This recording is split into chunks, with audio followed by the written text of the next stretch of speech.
Alléluia, Alléluia, Alléluia, Alléluia, Alléluia, Alléluia, Alléluia, Alléluia, Alléluia, Alléluia, Alléluia, Alléluia, Alléluia, Alléluia. L'Esprit de vérité rendra témoignage en ma faveur, dit le Seigneur. Et vous aussi, vous allez rendre témoignage. Alléluia. Alléluia, Alléluia, Alléluia, Alléluia, Alléluia, Alléluia, Alléluia, Alléluia.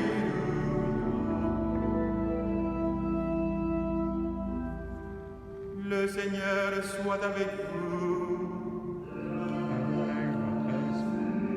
Bonne nouvelle de Jésus-Christ selon saint Matthieu.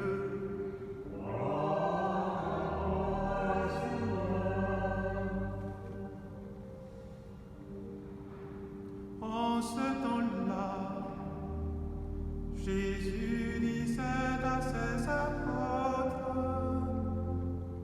ne craignez pas les hommes, rien n'est voilé, qui ne sera dévoilé, rien n'est caché, qui ne sera connu. Ce que je vous dis dans le ténèbre, dites-le en pleine lumière. Ce que vous entendez au creux de la veille, proclamez-le sur les toits. Ne craignez pas ce qui tue le corps, sans pouvoir tuer l'âme. Craignez plutôt celui qui peut faire périr dans la géhenne l'âme, aussi bien que le corps. De moineaux ne sont-ils pas vendus pour un sou?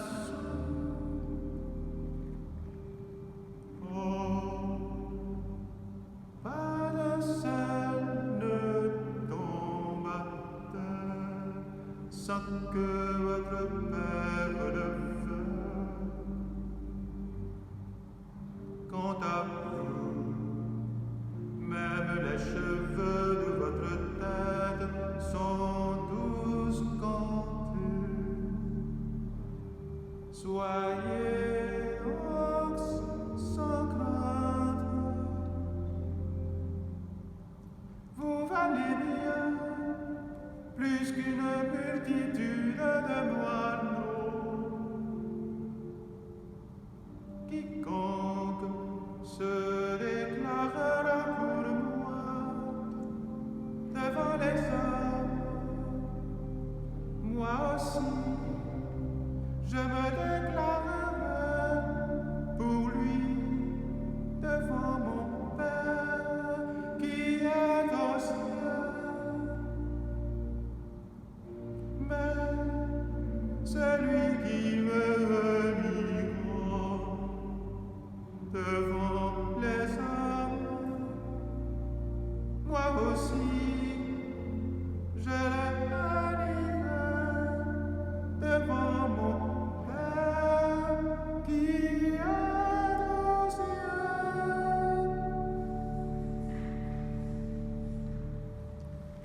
Acclamons la parole de Dieu.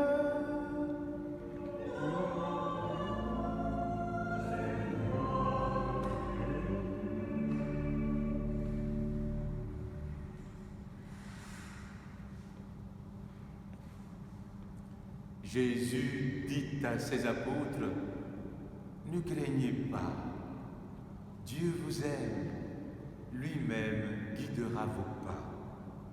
Il nous engage à lui rendre témoignage. Dans votre vie, aimerez-vous davantage? Elles sont légion, les peurs qui nous hantent. Elles sont nombreuses et monstrueuses, les angoisses qui nous assaillent et qui nous tenaillent. Ces angoisses ont parfois des noms de catastrophes, tempêtes, tsunamis, inondations et bien d'autres malheurs personnels, chômage, persécution, incompréhension. À propos de persécution, Jean-Louis, cardinal Torrent, écrivait en 2013 que le nombre de chrétiens persécutés dans le monde oscille entre 100 et 150 millions, ce qui fait de notre religion, le christianisme, la religion la plus persécutée au monde. Mais actuellement, persécution et peur se mêlent et s'entremêlent pour se concentrer sur la pandémie du siècle, la Covid-19. Cette pathologie virale qui fait peur à toutes et tous. Mais face au fléau, face à ces malheurs, que faut-il faire? Comment un chrétien doit-il se comporter? Devons-nous céder à la panique? Écoutons, frères et sœurs bien-aimés du Seigneur, fils et filles de Dieu, dans la foi, ce que nous enseigne la bonne nouvelle de Jésus, l'évangile du Christ. En ce jour béni, 12e dimanche du temps ordinaire, jour de fête. Bonne fête des pères à vous, tous les papas. Dieu est la source de toute paternité. Qu'il vous bénisse, qu'il vous donne la joie et la foi. Dans l'extrait de Saint Matthieu qui nous est adressé en ce jour, le chapitre 10, verset 26, Jésus dit à ses apôtres, « Ne craignez pas. » Rappelez-vous, bien-aimés fils et filles de Dieu, que notre Seigneur, dans d'autres passages de l'Évangile, appelle toujours, invite toujours à la paix, à la sérénité, à la confiance, à l'abandon.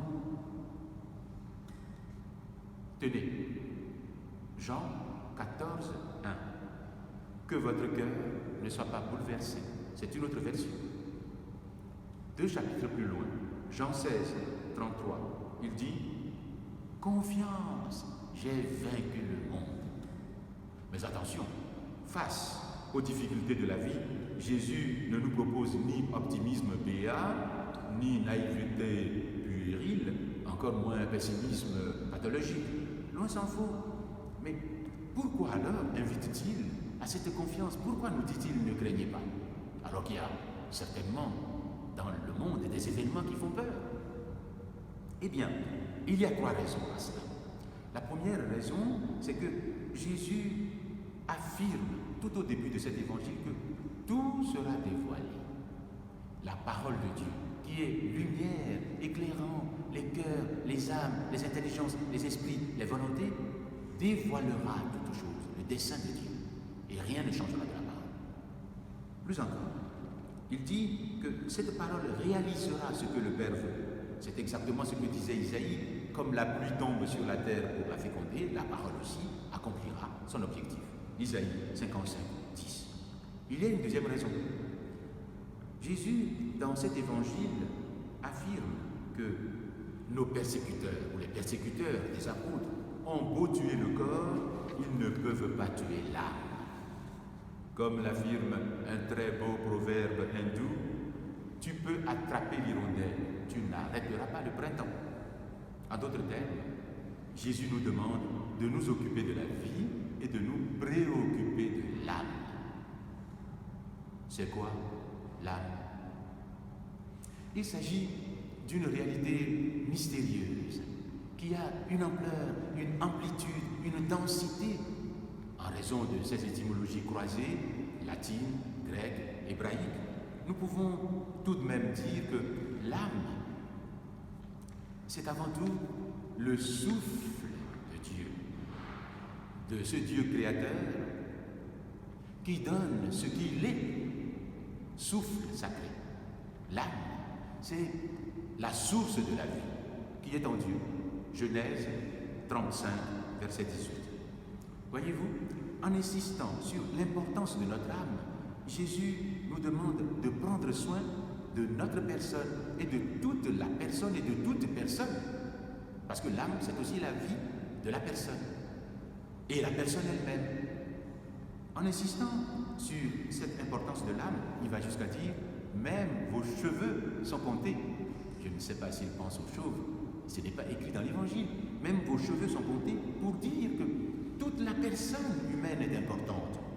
Jésus nous invite donc à donner toute sa place à ce qui fait notre raison d'être, la raison de notre épanouissement, la source de notre liberté, le moteur de nos actions, la force de nos convictions. Luc 12, 20 à 22, ajoutons l'acteur et l'odeur de la vie, la conviction de notre vocation et de notre mission. Sinon, à quoi sert-il de gagner tout l'univers, dit l'Évangile, si c'est au prix de son âme, de sa vie, de sa personne? Luc 9, 25. Ah, la vie! Il est évident que nous ne pouvons pas témoigner de Jésus, de notre foi, témoigner de la vie qui nous habite, si nous avançons avec la peur au ventre, la méfiance au cœur, le pessimisme dans l'âme. Tous ceux qui sont commerçants de la peur, et ils sont nombreux hélas en ces temps-ci, avec des fake news, tous ceux-là sont les ennemis de votre âme. Vous valez plus que tous les moineaux du monde, dit Jésus. C'est ici que s'éclaire la troisième raison pour vaincre la peur, s'en débarrasser et vivre. Comme l'écrivait le prophète Isaïe dans son oracle, « Tu comptes beaucoup à mes yeux, tu as du prix, de la valeur pour moi, et moi je t'aime, dit le Seigneur Yahvé. » Isaïe 43, 4. S'il en était autrement, est-ce que Dieu aurait envoyé son Fils pour nous sauver? Jean 16. Mais alors, frères et sœurs, cela devrait nous installer dans la confiance, dans un abandon total. Ce que saint Ignace de Loyola appelait cette certitude que Dieu nous aime et qui nous pousse à l'abandon à la providence. La providence qui est en Dieu. Et qui est Dieu? Dieu révélé par Jésus. Jésus dit à ses apôtres, ne craignez pas, Dieu vous aime, lui-même gardera tous vos pas. Il nous engage, il vous engage à lui porter témoignage. Mais une question se pose. Dans votre vie, l'aimerez-vous davantage?